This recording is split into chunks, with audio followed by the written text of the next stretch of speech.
ካሌብ ከስራ ባልደረባው ጋራ በሚያወራበት ሰዓት እናም ወደ ቤቱ ሲመለስ ስለ ስራ ባልደረባው ማለትም ስለ ማክዳ ያወራል። ቤት ውስጥ ያለችው ባለቤቱ ደግሞ እቺ ማክዳ የምትባል ሴት ምን አይነት ሴት ብትሆን ነው ባሌ በወጣ በገባ ቁጥር በተቀመጠ በተነሳ ቁጥር ስለሷ ስም የሚያነሳው የሚጥለው ምንድን ነው? እቺ ልጅ ማወቅና ማግኘት እንዳለብኝ አሁን እየተሰማኝ ነው። ስለዚህ ትክክለኛ ፍቅረኛው ወይም ሙሽማው ካልሆነች ቤት ይዛሃትና ብለው እርግጠኛ ነኝ ይዟት ይመጣ ይሆናል። ስለዚህ የሆነ ነገር ማድረግ እንዳለብኝ ማሰብ አለብኝ። እኔ ሮማን ማንም ሊጫወትብኝ አይችልም በማለት እሷ ሀብታምና ያላት ሴት ስለሆነች በገንዘቧ ልትይዘውና ልትቆጣጠረውም ትሞክራለች። በመሀላቸው አንዲት የተፈጠረች ልጅ አለች። እሷ ልጅም ገና አንድ ፍሬ ልጅ ናትና ከህፃናት መዋያ ገና እያልወጣች ስትሆን ሰራተኛ ቤት ሰራተኛዋ የምታመላልሳት እናም ቤት ውስጥ ሲመጣ ከማን ጋር መጣ ከማን ጋር ነበር ስልክስ ምን ነበር ሲያወራ የነበረው እያለች ሰራተኛዋን ትጠይቃለች። ሰራተኛዋ ምንም እንደማታውቅና ምንም እንደሌለ ስትነግራት ሰራተኛዋም አንቺም የሱ ተወካይ ነሽ፣ እሱ የሚያደርገውንም ነገር ላትናገሪ ትችያለሽ። ስለዚህ አንቺን ከዚህ ቤት ማስወጣት ሳይኖርብኝ አይቀርም በማለት ትወስናለች። እናም በድንገት በአጋጣሚ ካሌብ ጋር ስትደውል ባለቤቱ ሩማን የት ነህ ስትለው ወይ ማክዳ ጋር ሻይ ቡና እያልኩ ነው ይላታል። በጣም ጥሩ፣ እችን ማክዳ የምትባል ሴት እኔ ላገኛት ትፈልጋለሁ። እናም እቤት አምጣትና ምራት እንጋብዛት። በዛን ሰዓት እኔንም እንድታስተዋውቀኝ እፈልጋለሁ። እንዴ ምን ሆነሻል ሩማን? ምን እያልሽ ነው? ተናገርኩ መሰለኝ። ከዚህ በላይ ብዙ መናገር አይጠበቅብኝም። ስለዚህ የነገርኩህን እንድታደርግ እያስጠነቀቅኩህ ነው። ይኸውልህ ዛሬ ራት እዚህ ቤት ይዛት መተህ ካልጋበዝካትና ካላስተዋወቅከኝ እኔ እናንተ የመጨረሻችን ምሽት ትሆናለች እቺ ትለዋለች። እሱም ግራ ተጋብቶ ቆይ ምን እያሰበች ነው ግን በማለት ግራ የተጋባው ካሌብ ቆይ እንዴት ነው አሁን ይችን ሴት ይዣትስ የሚሄደው?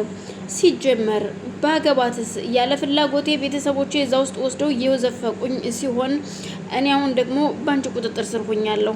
የምወደውን ሙያዬን አስተሽ እቤት ቁጭ አድርገሽኛል። ያንቺ ቁጭ አድርገሽ አንቺን የምትይኝን ሁሉ የማደርግ የምፈጽም ሴቱ እንደ ሴት ሁኝልሻለሁ። ምን ታደርጊ? ለማንኛውም ምን አደርጋለሁ? ይህንን ነገር መውሰድ እንዳለበት ሲያስብ ካሌብ ለማክዳ ስልክ ይደውልላትና ዛሬ እስኪ እኛ ቤት እንሂድና እራት ልጋብዝሽ፣ ባለቤቴም ልትተዋወቅሽ ትፈልጋለች ይላታል። እሷም ደስ ብሏት፣ ምክንያቱም ማክዳ ማለት ብዙ መከራና ችግርን እያሳለፈች እያስተናገደች ሴት ስትሆን እንዲህ ስትታይ ግን ደግሞ ምንም ነገር እያልነካት ሴት ሲላት ማክዳም ምንም ችግር የለውም ካሌብ፣ አንተን ደስ እንዳለህ እኔ ምንም ችግር የለብኝም። ደስ ካለህ አስተዋውቀኝ፣ እኔ በጣም ደስ ይለኛል። ምክንያቱም ታውቃለህ የኔን ህይወት የኔን ላይፍ ታውቃለህ፣ ብዙ መከራና ችግር እያስተናገድኩ ሰው ነኝ። ምንም አይነት ሰው እንደሌለኝም ታውቃለህ በማለት ማክዳ ካለባበሷም ሆነ ፊዚካሏ ምንም አይነት መከራና ችግር እያሳለፈች አትመስልም። እናም እሱም እንደተባለው ወደ ቤቱ ይዟት ሊሄድ ተዘጋጅቷል። ሮማን ደግሞ ሰራተኛዋ መቅደስን በይ ምግብ እናዘጋጅ፣ እንግዳ አለብን፣ ደግሞ ሂደሽ ልጄን ከትምህርት ቤት ታመጫታለሽ ስትላት ሰራተኛዋም እሺ በማለት የተወሰነ ስራ ስታግዛት ከቆየች በኋላ ልጅቷን ለማምጣት ወደ ትምህርት ቤት ትሄዳለች። ሮማን ስራዎቿን ጨራርሳ የሚቀራት ምግብ ማቀራረብ ብቻ ስለነበር ማክዳና ካሌብም በር ይንኳኳል። ሲንኳኳ እነሱ ስለነበሩ አቤት ማን ነው ብላ በሩን ስከፍትላቸው ካሌብ ማክዳን ይዟት እየመጣ ነበረ። እናም ከገቡ በኋላ ሰላም ብለው ከተዋወቁ እና ሮማንም ቁጭ በማለት ትንሽ ልታወራት ጀመረች። ማክዳ በጣም ቆንጅዬና የምታምሪ ልጅ ነሽ። የእውነት አንቺ በጣም ቆንጅዬ ደግሞ ገና አንድ ፍሬ እንቦቀቅላ ልጅ ነሽ። እንዴት ነው እውነት? እሱ እንደሚያወራልሽ ግን አይደለሽም። እሱ የሚያወራልኝ እኮ ምስኪን የምታሳዝን ልጅ ነሽ።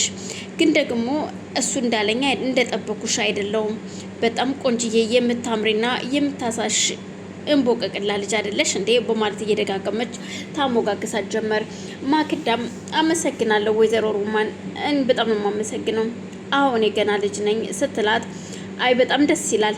ለማንኛውም ባሌ እንግዳዋን አጫውታት መጣው ላቀራርብ አንዳንድ ነገሮችን ስትለው ምን ላግዝሽ የሚቀራረብ ስራ ካለ ልምጣና ላግዝሽ ሲላት አይ ባልየው ምንም አያስፈልግም እኔ ራሴ አቀራርበዋለሁ እሷን አጫውታት ትለዋለች።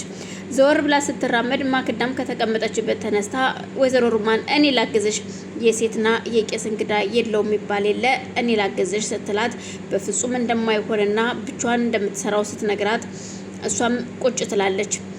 በድንገት ሙቀት የሚሆን ምንም ይሁን በማያውቀው በጣም ሞቀኝ እያለ ራሱን ይጠይቅ ጀመር። እናም ከረበቱን ላላ ሲያደርግ እኔ ግን ይቅርታ አድርግልኝና ካሌብ ከረባትን ብታወልቀው ሙቀት እኮ ነው አሁን እና ሙቀቱን ይቀንስልሃል ስትለው አይደለ አዎ ልክ ነሽ በማለት ከረባቱን ለማውለቅ እየሞከረ ያለ ድንገት ስልኩ ይጠራል። ስልኩ ሲጠራ ያየው ሩማን የለችም። ማክዳን ቀና ብሎ ካየ በኋላ ይቅርታ አንዴ ስልክ አውርቼ ልምጣ በማለት ወደ ውጭ ወጣል።